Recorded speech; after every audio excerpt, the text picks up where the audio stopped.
بسم الله الرحمن الرحيم. السلام عليكم ورحمة الله وبركاته. إن الحمد لله نحمده ونستعينه ونستغفره ونعوذ بالله من شرور أنفسنا ومن سيئات أعمالنا. من يهده الله فلا مضل له ومن يضلل فلا هادي له. وأشهد أن لا إله إلا الله وحده لا شريك له. وأشهد أن محمدا عبده ورسوله لا نبي بعده وبعد. Para hadirin jamaah Masjid Yayasan Perguruan Al-Irsyad Surabaya dan seluruh pemirsa yang menyaksikan melalui channel YouTube Masjid YPAS Masjid Al-Irsyad. Alhamdulillah pada malam hari ini kita bisa melanjutkan kembali kajian rutin kita masih terkait dengan Asmaul Husna, kelanjutan dari nama-nama Allah. Kita malam hari ini akan memulai dengan nama Allah Al-Muhsin. Al-Muhsin, yang maha memberi kebaikan. Ahsana yuhsinu ihsanan. Allah yang maha memberi kebaikan. Nama ini disebutkan di dalam hadis Nabi SAW bersabda, Innallaha muhsinun yuhibbul ihsan. Sesungguhnya Allah itu adalah maha baik. Allah itu maha baik. Allah yang maha memberi kebaikan dan mencintai orang-orang yang berbuat baik.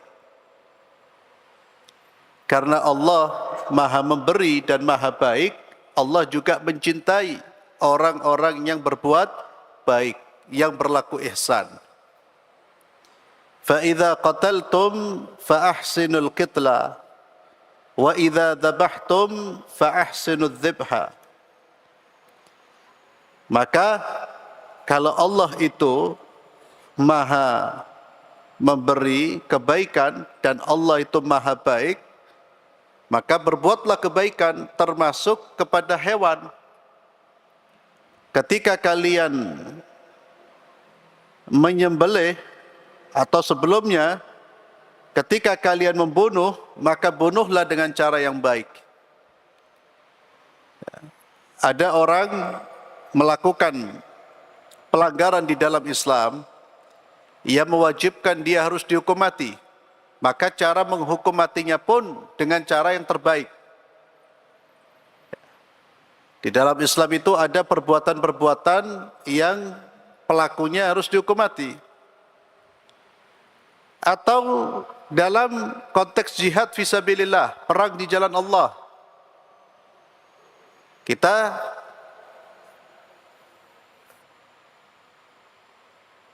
ketika membunuh tidak boleh melakukan mutilasi. Mutilasi itu dipotong-potong tubuhnya, sekalipun dia musuh Allah, ya, dibunuh langsung. Itu bahkan dalam konteks jihad yang kita berhadapan dengan musuh Allah, tidak boleh melakukan pembunuhan dengan cara yang keji, kejam. Tapi langsung segera dibunuh, dieksekusi. Demikian pula ketika menyembelih. Kata Nabi, sembelihlah hewan itu dengan cara yang terbaik. Bagaimana cara yang terbaik itu? Menajamkan pisau, menidurkannya dengan cara-cara yang lebih baik. Jadi pengaruh dari nama Allah Al-Muhsin ini, kita harus menjadi orang-orang yang berbuat baik. Karena Allah tidak menerima perbuatan kecuali yang maha baik. Bahkan kebaikan yang kita lakukan, hendaknya kita maksimalkan kualitasnya, kebaikannya. Semakin baik perbuatan kita, itu semakin cinta Allah kepada kita. Dan semua kebaikan yang kita dapatkan itu bersumber dari Allah Subhanahu wa taala. Maka kalau ingin mendapatkan cintanya Allah, jadilah muhsin. Muhsin itu orang yang senantiasa berbuat baik. Ada kesempatan untuk berbuat baik, ambil kesempatan tersebut. Dan jangan mengecilkan perbuatan-perbuatan baik, jangan dianggap sepele. Bahkan Nabi mengatakan sampai senyuman kita kepada saudara kita itu adalah kebaikan yang akan dibalas oleh Allah Subhanahu wa taala.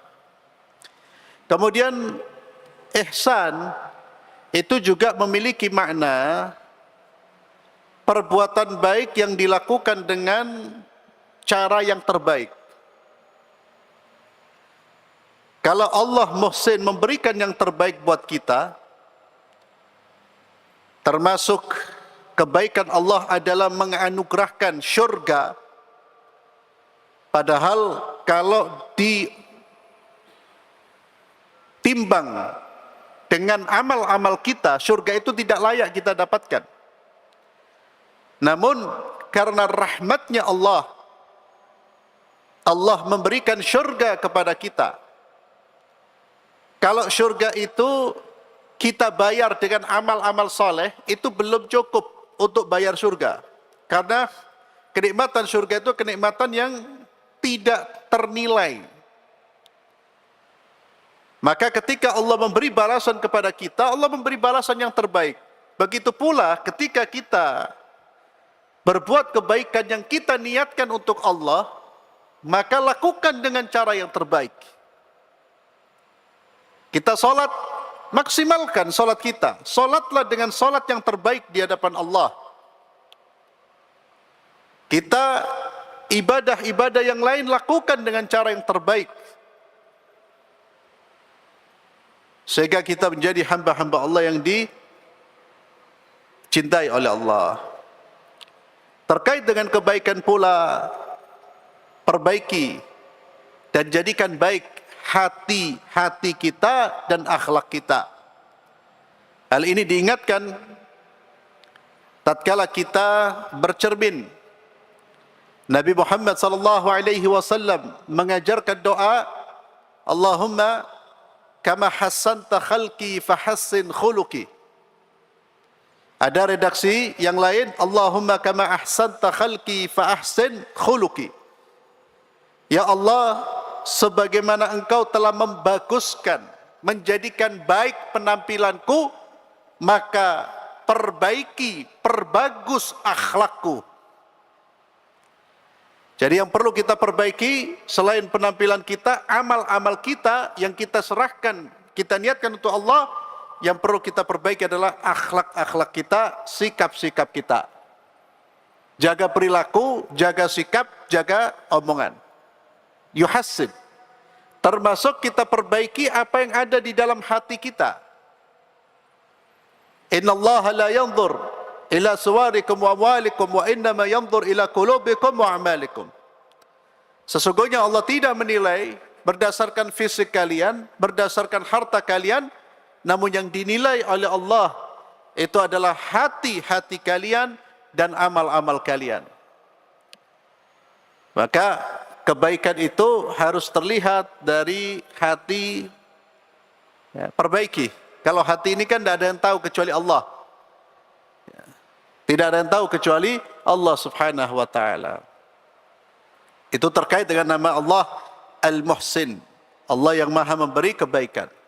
Kemudian di antara nama Allah yang lain adalah Al-Hasib. Al-Hasib. Nama Allah ini disebutkan di dalam surat An-Nisa ayat 86. A'udzu billahi minasyaitonir rajim wa idza huyyitum bi tahiyyatin fahayyu bi ahsana minha urudduha innallaha kana ala kulli syai'in hasiba.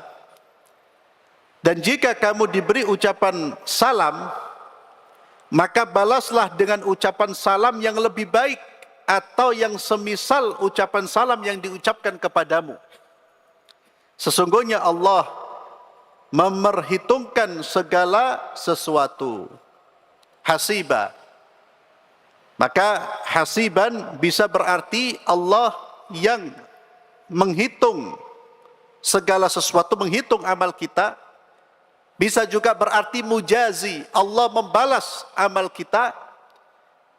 Bisa menjadi hafizan, Allah yang menjaga amal-amal perbuatan kita. Itu semua terkandung di dalam makna al-hasib. Di dalam ayat ini, surat An-Nisa ayat 86, kita diperintahkan ketika mendapatkan ucapan salam dari saudara-saudara kita, yakni ucapan Assalamualaikum, maka hendaknya kita membalas dengan balasan yang lebih baik atau yang sepadan. Jadi kalau saudara kita memberi ucapan salam, Assalamualaikum, maka balasan yang lebih baik gimana? Waalaikumsalam warahmatullah. Kalau saudara kita mengucapkan Assalamualaikum warahmatullah, maka kita membalas Waalaikumsalam warahmatullahi wabarakatuh. Itu namanya membalas dengan balasan yang lebih baik. Kalau tidak membalas dengan balasan yang lebih baik, minimal sepadan. Sepadan itu ketika saudara kita mengucapkan Assalamualaikum warahmatullah, kita menjawab Waalaikumsalam warahmatullah. Itu sepadan.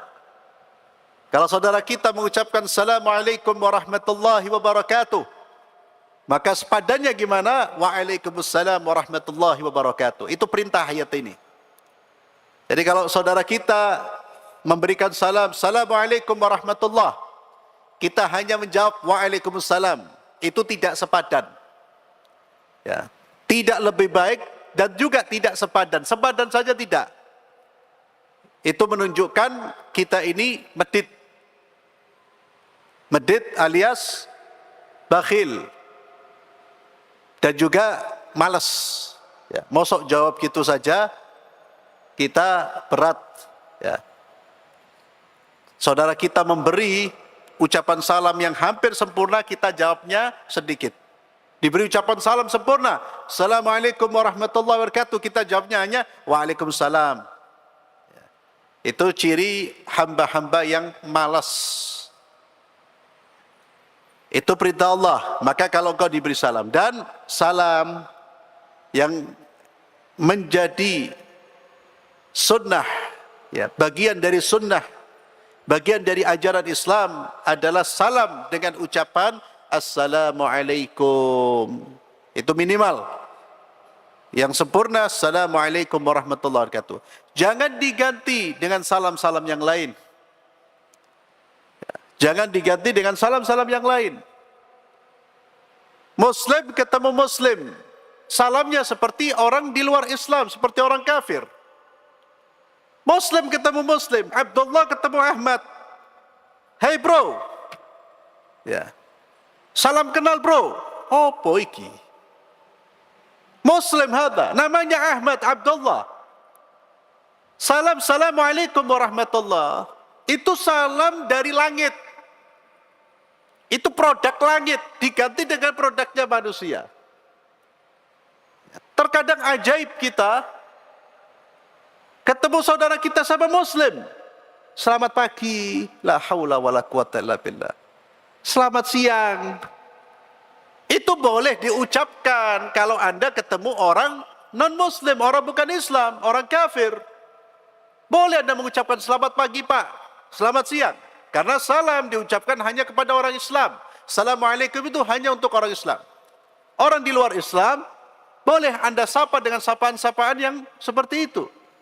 Selamat pagi, selamat siang, boleh. Tapi Muslim pada Muslime, tidak ngucapin salam, selamat pagi.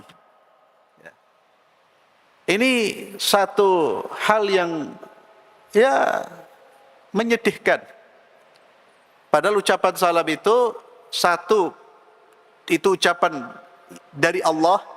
Yang kedua, kalau kita mengucapkan dapat pahala, pahalanya besar. Yang ketiga, ketika kita mengucapkan, kita sedang mendoakan saudara kita, Assalamualaikum warahmatullahi wabarakatuh, semoga Allah memberikan keselamatan, Allah memberikan rahmat, Allah memberikan keberkahan. Kan luar biasa itu. Saudara kita menjawab, waalaikumsalam, dan kepada anda keselamatan, rahmat dan keberkahan. Itulah Islam. Islam itu agama menyatukan, Pak. Agama yang mengikat hati di antara pemeluknya. Salah satu caranya ketemu, senyum, salam. Ucapkan salam. Jadi fenomena yang menyedihkan, salam ini diganti dengan yang lain. Ya. Dan yang lebih menyedihkan, ada manusia-manusia yang tidak mau salam kepada sesama saudaranya. Hanya karena beda ustadz, beda jamaah pengajian, merasa dirinya paling benar. Ada orang sebelum ngaji, itu senyum, salam kepada siapapun. Sudah ngaji, kecuali kepada kelompoknya, assalamualaikum. Selain kelompoknya, dia pasang. Saya katakan ngaji anda bukan ngaji salaf, itu ngajinya ngaji ngikuti iblis. Kalau anda ngaji semakin kaku, kasar, keras, dan merasa kelompok anda yang paling benar, itulah puncak dari kesalahan. Hati-hati, Pak. Saya pernah ketemu habis sholat berjamaah, ketemu saudara kita, diucapin salam, wajahnya tetap ditekuk, Pak. Isyhadah. Habis salat itu. Kenapa? Karena bukan dianggap kelompoknya. Inilah bibit-bibit orang-orang yang kaku, orang-orang yang berbahaya. Itulah yang menciptakan kelompok keras Khawarij. Bibitnya itu. Mulai dari tabdi, membid'ahkan semua kelompok di luar kelompoknya. Tidak boleh ngaji kecuali di masjidnya, kecuali sama ustadznya. Itu hati-hati sudah, bahaya itu, Pak. Anda dibuat menjadi manusia beringas. Bukan muslim, rahmat belah. Karena di doktrin yang benar hanya ini, yang lain salah, itu musuh. Itu bahaya. Kita lihat, Pak. Saya kaget. Ketemu diucapin salam. Jadi seolah-olah kita ini apa? Kafir, murtad. Padahal Allah Azza wa Jalla mengingatkan kepada kita. Nabi SAW mengingatkan kepada kita, al-muslim akhul muslim. Muslim, identitas Islam itu sudah menyatukan. Ada hak-hak diantaranya salam dan menjawab salam. Jadi ikhwan fillah yang ngaji hati-hati, Pak.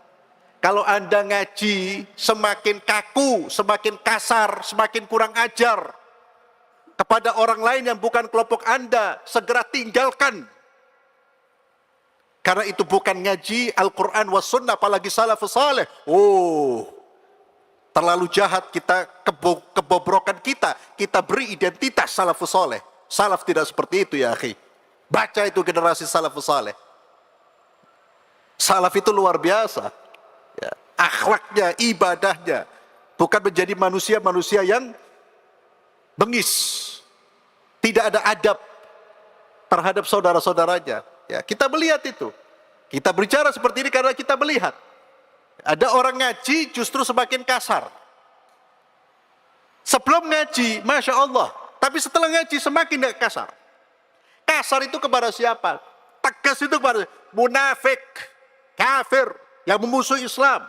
Ini saudara-saudaranya sesama ahli sunnah, sama-sama ngaji, Qur'annya sama-sama ingin mencari kebaikan, hanya berbeda pendapat.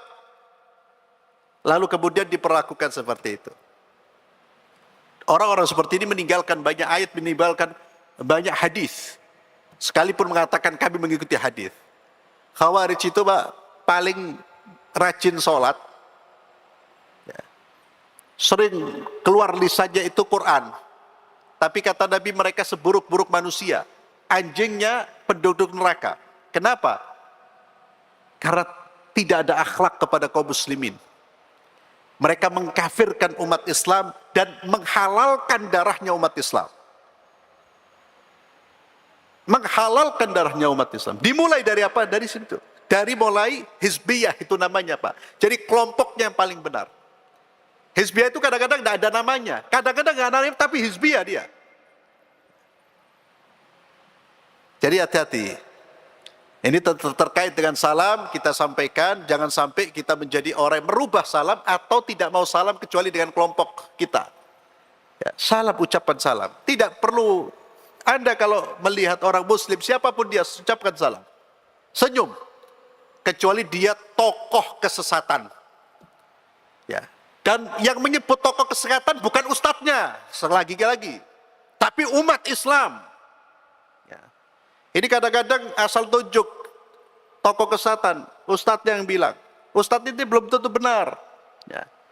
Tidak ada di sini imam mujtahid, tidak ada. Masih pelajar semua, talabul ilmi semua.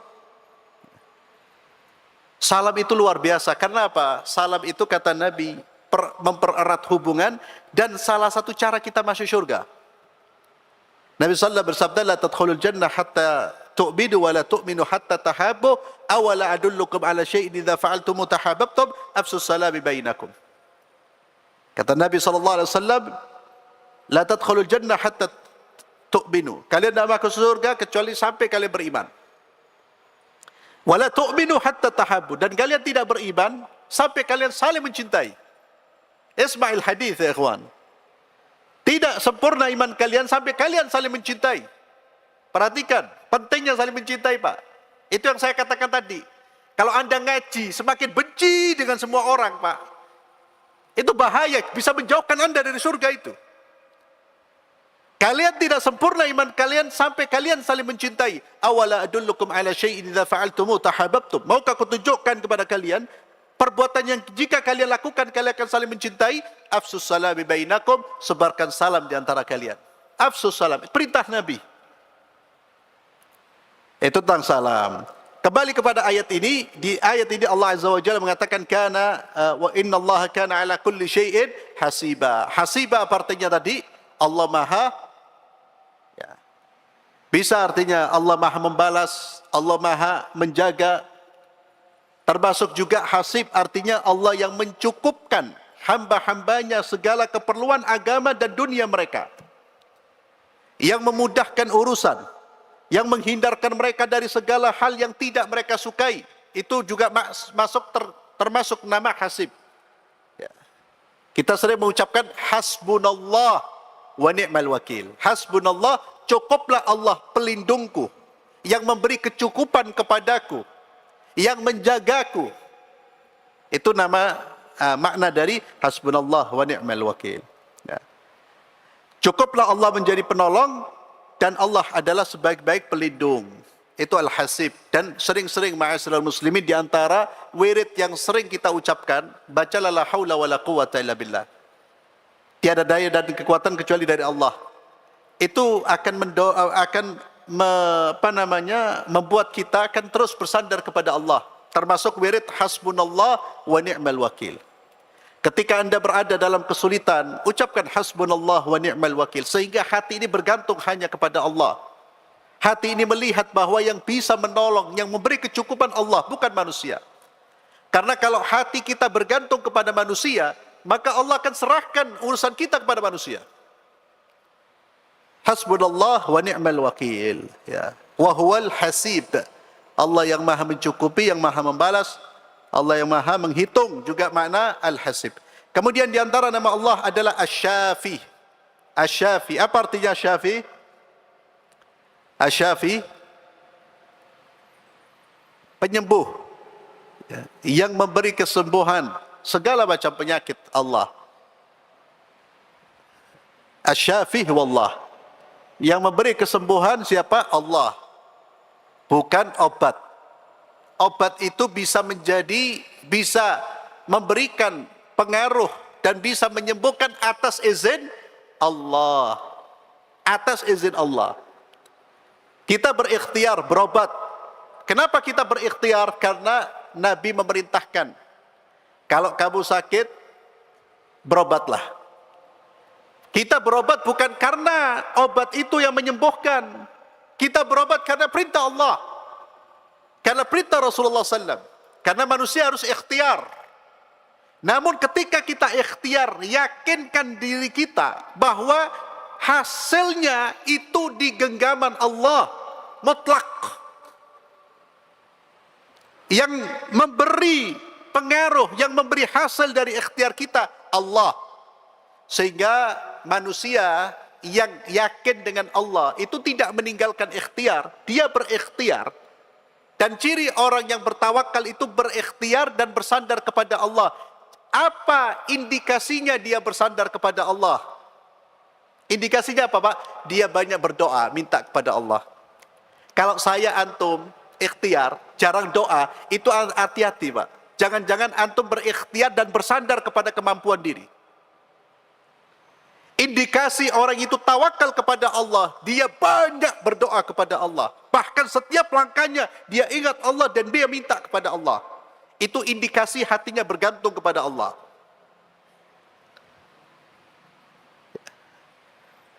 Ada ungkapan, kemarin saya baca itu Masya Allah bagus, nasihat itu Pak. Di mobil truk. Usaha tanpa doa itu sombong Pak. Anda berusaha, tapi tak pernah doa, itu menunjukkan apa? Seolah-olah kita mampu mewujudkan tanpa pertolongan Allah. Sombong itu. Usaha tanpa doa sombong. Doa, dungo, tapi tidak usaha, itu namanya bohong. Yang lebih parah, tidak doa dan tidak usaha. Ya. Itu kalau salah tulisannya gini. Tanpa doa dan tanpa usaha, sampean iku sopo. Kamu itu siapa? Ya sudah, tidak doa, tidak usaha. Kita bukan Tuhan. Asy-Syafi, Allah yang Maha Penyembuh, maka mintalah kesembuhan dari Allah. Carilah kesembuhan dengan cara-cara yang diridhai oleh Allah Subhanahu wa taala, dan Allah dan Nabi SAW memberikan ajaran kepada kita doa meminta kesembuhan yang sudah kita hafal. Allahumma adhibil ba's rabban nas ya syafi ishfi anta syafi syifaan la yughadiru saqma. Ya, asy-Syafi, disinilah kita menyebut nama Allah, Allahumma anta syafi. Ya Allah, engkaulah yang maha memberi, yang penyembuh, yang maha memberikan kesembuhan. Hati-hati dengan cara-cara yang tidak diridhai oleh Allah dalam hal meminta kesembuhan. Itu berarti kita tidak yakin kepada Allah. Ya, orang sakit ke dukun umpamanya, atau ke orang pintar yang sebetulnya dia dukun. Karena tidak semua orang yang disebut orang pintar itu baik, Pak. Ada yang baik, ada yang benar, ada yang mengobati dengan ruqyah. Ruqyah itu dengan ya seperti doa. Membaca doa yang diajarkan Nabi, atau membacakan ayat-ayat Allah, membacakan surah Al-Fatihah sebagaimana di zaman sahabat Rasulullah SAW, di zaman Nabi SAW ada sahabat yang menyembuhkan ya dengan izin Allah dengan surat Al-Fatihah. Itu namanya ruqyah. Pengobatan dengan cara membaca Quran dan doa. Ada orang-orang yang sekarang ini dianggap pinter, memang dia menggunakan cara-cara itu, cara-cara yang legal, cara-cara yang sah. Tapi hati-hati, ada dukun tapi berkedok orang pinter.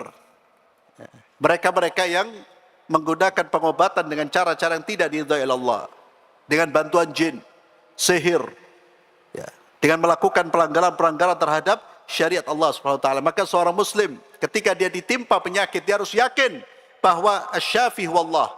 Maka dia tidak boleh berpaling dari Allah. Dia terus mendekat kepada Allah, meminta kesembuhan dan berikhtiar sesuai dengan apa yang diizinkan oleh Allah Subhanahu wa taala. Kemudian di antara nama Allah Subhanahu wa taala Ar-Rafiq. Ar-Rafiq. Rafiq artinya Allah yang maha lembut, Allah yang maha halus. Rifq juga berarti yang tidak tergesa-gesa. Ya. Itu makna dari kata rafiq, yang maha halus, maha lembut. Dan disebutkan di dalam hadis Nabi SAW bersabda, innallaha rafiqun yuhibbur rifq. Sesungguhnya Allah itu maha lembut, maha halus, dan menyukai kelembutan. Menyukai kelembutan. Maka kita dianjurkan untuk menjadi pribadi-pribadi yang lembut. Lembut dalam pengertian kata-katanya tidak kasar, sikapnya tidak kasar. Bukan lembut lemah gemulai, hati-hati. Ya. Lemah gemulai itu bisa berkonotasi negatif, Pak. Laki-laki yang lembut itu bukan berarti kemudian kebanci-bancian, tidak. Lembut itu tegas tapi tidak kasar. Kata-katanya tidak kasar, tidak menyakiti orang, itu lembut, Pak. Ngomongnya baik, santun. Itu yang dicintai oleh Allah Subhanahu wa taala. Maka Allah membenci orang yang kasar. Sikapnya kasar kepada siapapun, kepada keluarganya, kepada orang lain, kepada yang lebih muda. Allah membenci itu. Innallaha rafiqun yuhibbur rifq. Kenapa Allah membenci? Karena bertentangan dengan nama Allah. Allah Rafiq, Allah yang maha lembut. Dan Allah memperlakukan kita dengan kelembutan, Pak. Kita ini kalau Allah memperlakukan kita dengan keadilannya, selesai kita. Sangat adil kalau kita ditarik semua rezeki kita karena betapa banyak dosa yang kita lakukan. Tapi Allah memperlakukan kita dengan sifat Rahman. Berbuat maksiat tetap diberi nikmat, diberi kesempatan untuk bertaubat. Durhaka kepada Allah tetap diberi nikmat, diberi kesempatan untuk taubat. Rafiq. Demikian pula kata-kata Rafiq itu artinya Allah yang maha tidak tergesa-gesa, dari kata-kata rifq. Maka Allah Subhanahu wa taala menciptakan segala sesuatu, menciptakan makhluknya itu kan bertahap. Padahal Allah mampu. Allah mampu menciptakan segala sesuatu sekaligus, Allah mampu. Namun hampir semua diciptakan secara bertahap. Kita, coba perhatikan keberadaan kita saat ini, besarnya kita seperti ini dari mana? Setetes mani. Bertahap, Pak. Segumpal darah, daging, kemudian satu persatu anggota tubuh tercipta, diciptakan oleh Allah. Demikian pula ketika Allah menciptakan langit dan bumi bertahap. Ini kata para ulama menunjukkan apa? Bahwa lakukan segala sesuatu itu secara bertahap. Jangan kesusu cepat jadi. Jangan mengejar yang instan-instan. Semuanya mau langsung bem salah bem jadi. Tapi segala sesuatu itu ada prosesnya. Anda mau pintar, ada prosesnya. Anda mau sukses, ada prosesnya. Anda mau ke surga, ada prosesnya. Demikianlah Allah menciptakan sunnatullah, sunnahnya di alam semesta ini. Itu diantara makna rifq. Ada doa yang diajarkan oleh Nabi Muhammad SAW, dan ini ancaman ikhwani fillah. Doa ini ancaman sekaligus motivasi bagi orang-orang yang berlemah lembut, dan ancaman bagi orang-orang kasar, jahat, keras. Nabi SAW berdoa kepada Allah, Allahumma man waliya min amri ummati syai'an fashaqqa alaihim fashkuk alaih. Ya Allah, barang siapa yang memimpin perkara di dalam umatku ini, lalu ia menyulitkan mereka, dia mengurus urusan umatku, namun dia kemudian dalam mengurus itu dia menyulitkan mereka, fashkuk alaih, ya Allah maka sulitkanlah dia. Siapa yang berdoa ini? Nabi Muhammad SAW. Jangan pernah menyulitkan orang, Pak. Kalau bisa dimudahkan. Jangan pernah membuat orang berada dalam kesulitan gara-gara sikap kita, gara-gara perbuatan kita. Kita mendapatkan doa fashkuk alaih, buatlah hidupnya sulit. Wa man waliya min amri ummati syai'an farafaqa bihim farfuq bihi. Dan barang siapa yang menguasai sesuatu dari perkara umatku, lalu ia memudahkan mereka, dia bersikap lembut kepada mereka, maka mudahkan dan berilah kelembutanmu kepadanya ya Allah. Di doa dari Rasulullah SAW. Kemudian di antara nama Allah adalah Al-Mu'ti, Allah yang maha memberi. Ya.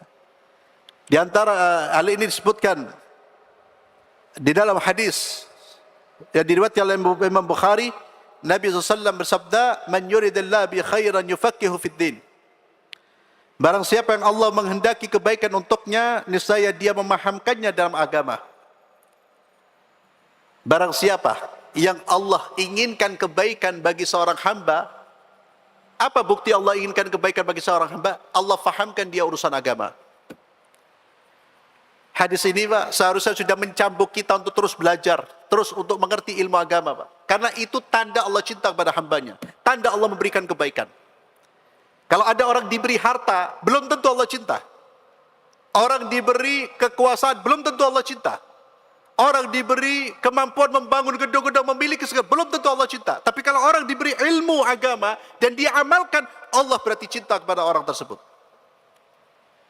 Ini hadis Pak yang mendorong para ulama kita berlomba-lomba untuk menjadi orang yang faqih, mengerti tentang urusan agama. Dan berlomba-lomba mendorong anaknya untuk mengerti. Karena itulah tanda kebaikan dari Allah. Kemudian Nabi SAW mengatakan, wa innama naqasib wallahu mu'ti. Sesungguhnya Allah yang maha memberi, sesungguhnya aku, ana qasim, qasim itu yang membagi, wallahu mu'ti, dan Allah yang maha memberi. Memberi apa? Memberi segala sesuatu. Kenikmatan yang kita dapatkan adalah pemberian dari Allah subhanahu wa ta'ala. Allah yang memberi, Allah yang maha menahan pemberian. Kemudian di antara nama Allah Al-Muqit. Nama ini Allah sebutkan dalam surat An-Nisa ayat 85. Wa kana Allahu ala kulli syai'in muqita. Dan Allah maha kuasa atas segala sesuatu. Ya. Al-Muqit artinya Allah yang maha kuasa. Makna yang lain disebutkan oleh para ulama, Al-Muqit artinya juga yang mengirimkan sesuatu yang dimakan oleh makhluknya dan sekaligus mengirimkan rezeki dengan kadar yang sudah ditentukan. Itu juga makna dari Al-Muqit. Di antara makna Al-Muqit, Allah yang maha penjaga, Allah yang maha menyaksikan. Kemudian di antara nama Allah subhanahu wa ta'ala As-Sayyid. As-Sayyid artinya Tuan. Sayyid, itu nama Allah. Ya. Namun Tuan yang disandang oleh Allah dengan nama Tuan yang disandang oleh makhluknya berbeda. Sayyid, Tuan yang disandang oleh Allah itu Tuan yang sempurna, yang memiliki segala-galanya, berbeda dengan makhluknya. Kemudian di antara nama Allah subhanahu wa ta'ala adalah At-Tayyib. At-Tayyib artinya yang baik, yang maha baik. Nabi SAW bersabda, Inna Allaha tayyibun la yakbalu illa tayyiba. Sesungguhnya Allah itu maha baik dan Allah tidak menerima sesuatu yang kecuali sesuatu yang baik. Maka persembahkan apa yang kita persembahkan yang baik-baik saja Pak, sehingga diterima oleh Allah subhanahu wa ta'ala. Semuanya, usahakan semuanya yang tayyib. Kalau kita mengenal Allah Al-Muhsin, usahakan semuanya yang ihsan, yang baik, yang terbaik, yang dilakukan secara sempurna atau mendekati titik kesempurnaan. Wallahu a'lam bissawab. Insyaallah mulai pekan depan kita lanjut. Kita masuk pada pembahasan tentang iman kepada malaikat. Kita bahas Asmaul Husna ini karena pembahasan kita masih berada pada pembahasan tentang Allah, iman kepada Allah. Di antara iman kepada Allah adalah iman kepada nama-nama Allah yang maha sempurna. Ya, setelah iman kepada Allah, kita akan bahas iman kepada malaikat-malaikat Allah. Wallahu a'lam bissawab. Mudah-mudahan bermanfaat. Dan kita tutup dengan doa kafaratul majlis. Subhanakallahumma wa bihamdik, asyhadu an la ilaha illa anta astaghfiruka wa atubu ilaik. Assalamualaikum warahmatullahi wabarakatuh.